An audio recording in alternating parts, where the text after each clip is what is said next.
The plane of the consciousness of the gods. If, as we have seen, it is most difficult to speak in understandable terms concerning the phases of life and activity on the last mentioned plane of consciousness, what must be the difficulty of even hinting at the life and activities of the highest plane of all, the plane of the consciousness of the gods?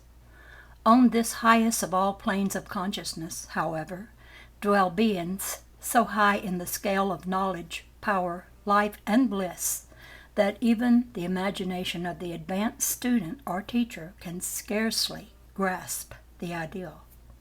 This is the plane of the gods. In verity, of beings so far advanced that they are practically akin to the conception of the gods created by man to account for the universe and to serve as objects of worship. On this plane are personal gods, many of them, but none of them alone may be regarded as God in the sense of the eternal parent or infinite reality. For even the highest of them have their limitations and restrictions, and all are but manifestations of the infinite unmanifest. Each of these exalted beings has had its beginning or birth in manifestation, and each will finally have its ending and disappearance into the infinite unmanifest, where all sense of separateness and personality will disappear. The highest authorities inform us that the characteristic element of this highest form of all consciousness is the conscious realization of the individual that he is identical with the infinite, and is only apparently separated therefrom by the most tenuous and subtle veil of illusion. Strange as it may appear to one not acquainted with the subject, glimpses and flashes of his consciousness, in rare instances, filter down into the consciousness of individuals on this earth at the present time, and have done so in the past. Many of the brave souls and keen minds of the illumined have actually pierced the veil of this plane, and have been almost blinded by the light that is flashed upon them. The consideration of this plane of consciousness must be closed here, for reasons which the advanced occultist will at once realize, and which the less advanced student must be told are adequate. Many, not prepared for the full light, must be protected from spiritual and mental blindness by being exposed to rays before they have been accustomed to the lesser lights of the truth. Rest assured, however, O student, that when your eyes are ready to gaze upon the sacred flame, it will no longer be hidden from you. The truth in symbols. There are certain truths which cannot be well expressed in words, but which may be at least partially expressed in symbols. To those who feel a desire to penetrate rather more deeply into the mystery of the three higher planes of consciousness, we call attention to the symbol accompanying this particular chapter of this book. There is a wealth of knowledge and important information hidden in this symbol, undiscoverable to the many, but at least partially discoverable by the few. To the few, we offer the following suggestions concerning this symbol. And I will interject here, I'm sorry you won't be able to see these symbols, but they are described. Your attention is called to the fact that each circle in the symbol is called to and blended with the one on either side of it.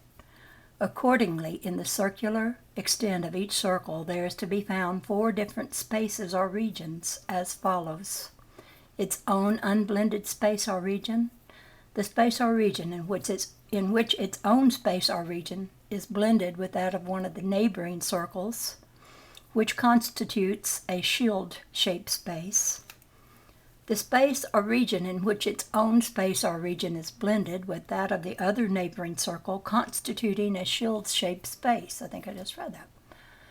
The space or region in the very center of the symbol, in which the space or region of each circle is blended with that of both of the other two, thus producing a triune region. This arrangement again furnishes us with 7 distinct regions as follows, giving each circle the name of a letter as of A, B, or C. And I won't bother that since you can't see the illustration. There are thus 3 unblended areas, also 3 blended areas of 2 elements, and finally 1 blended area of 3 elements, the latter combining within itself all 3 elements in equal proportion. Let him who wishes for the light solve this riddle of the symbol. Metempsychosis. The Rosicrucians hold as a very important part of the teaching the occult doctrine of metempsychosis, reincarnation, or transmigration of souls, the essence of which doctrine is the survival of the individual soul after it passes from the physical body in death, and its re-embodiment in a physical body by rebirth after a sojourn in the resting place of the souls. The doctrine of metempsychosis is one of the oldest of the human race. Traces of the teaching are found in the records of practically every one of the ancient races in all parts of the globe.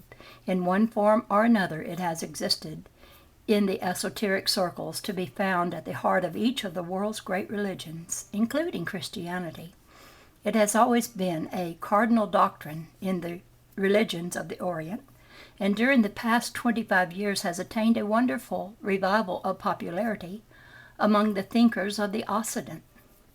The Rosicrucians' teachings hold that the evolution of man has been accomplished not alone by the general evolutionary trend of the race by which it moves forward from generation to generation, but also by the advance and ascent caused by the improvement in the reincarnating individual soul, each step of rebirth tending upward and onward. As a writer has said, the teachings hold that evolution is caused by the soul striving, struggling, and pressing forward toward fuller and still fuller expression, using matter as a material, and yet always struggling to free itself from the confining and retarding influences of the latter.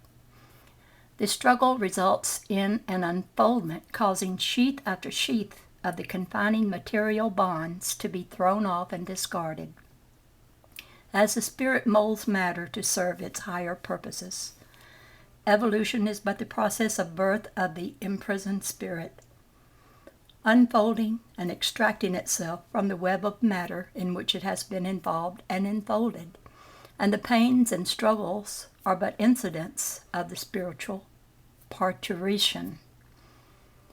The Rosicrucians have no special distinctive theories concerning metempsychosis, but on the contrary, accept the general teachings of the ancient occultists concerning re-embodiment of the soul. They regard rebirth as just as natural as birth, and consider that the race has at its disposal a vast volume of actual experiences of individuals, which conclusively proves the truth of the doctrine. In fact, the Rosicrucians' teachers make no attempt to argue the question with the student, but rather present the teaching as it comes to them, backed up by the wealth of authority on the part of the ancient schools, and fortified by the innumerable personal recollections on the part of individuals. In most cases, the student himself has an intuition of the truth of the doctrine in the first place, and often has a greater or less degree of recollection of his former lives on earth. Metempsychosis has always been the accepted belief of many of the most intelligent members of the race. It is found to have been the inner doctrine of the ancient Egyptians, and was held in the highest regard by the great thinkers of the ancient Western world, such as Pythagoras, Plato, Virgil, and Ovid. Plato's teachings were filled with the doctrine. The Hindu philosophies are based upon it. The Persian Magi held implicitly to it. The ancient Druids and the priests of Gaul taught it. Traces of the doctrine are found in the records of the ancient races of the Aztecs, the Peruvians, and other old peoples of the New World. The Eleusinian mysteries of Greece, the Roman mysteries of the Temple, the inner doctrines of the Kabbalah of the Hebrews, all were based upon the doctrine of metempsychosis. The early Christian fathers, the Gnostics and Mashians, and other early Christian sects, believed in it. The great philosophers, ancient and modern, treated it with respect, if indeed they did not fully accept it in many cases. The following quotation from modern authorities give an idea of the importance attached to the doctrine by modern thinkers. Hedge says, "Of all the theories respecting the origin of the soul, metempsychosis seems to me the most plausible, and therefore the one most likely to throw light on the question of the life to come."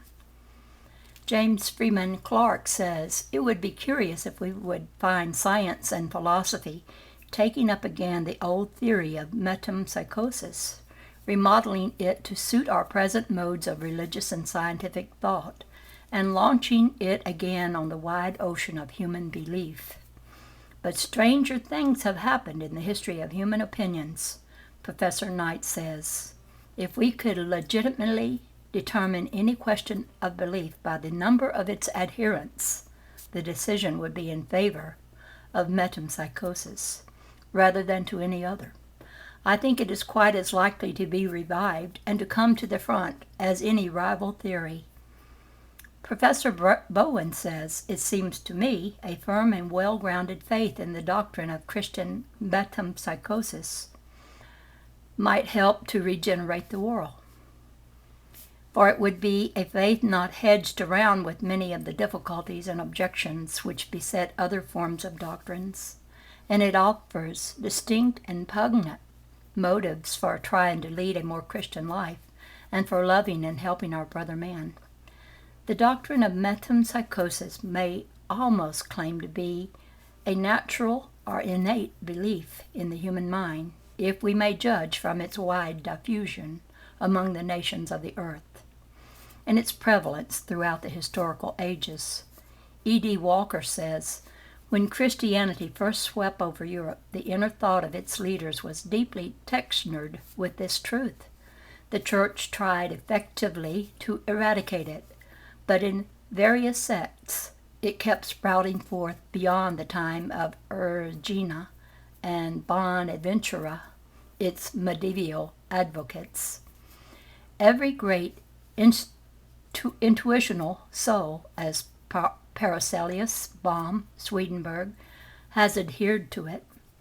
The Italian luminaries, Bruno and Campanella, embraced it. The best of German philosophy is enriched by it.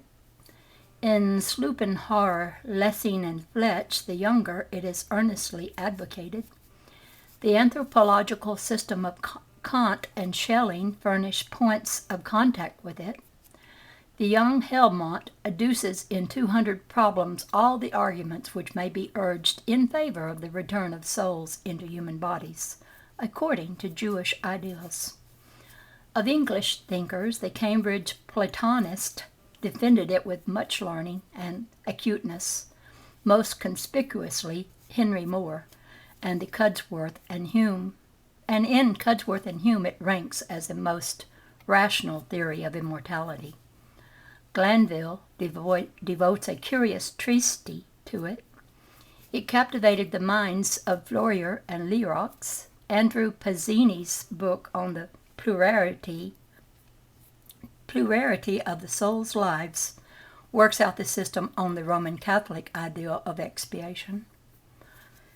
But better than all the opinions and shades of belief found among the great writers and teachers concerning this important subject is the inner conviction of all souls which have reached a certain stage of spiritual unfoldment, the conviction that I have lived before. Such a conviction, an intuitive belief based upon the reawakening of dim memories, is worth more to an individual than tons of printed opinions on the subject. A writer has said on this point, Who has not experienced the consciousness of having felt a thing before, of having thought of it at some time in the dim past? Who has not witnessed new scenes that appear old, very old? Who has not met persons for the first time whose presence has awakened memories of a past lying far back in the misty ages of long ago? Who has not been seized at times with the consciousness of a mighty oldness of soul? Who has not heard music, often entirely new compositions, which somehow awakened memories of similar strains, scenes, places, faces, voices, lands, associations, and events, sounding dimly on the strings of memory as the breezes of the harmony float over them?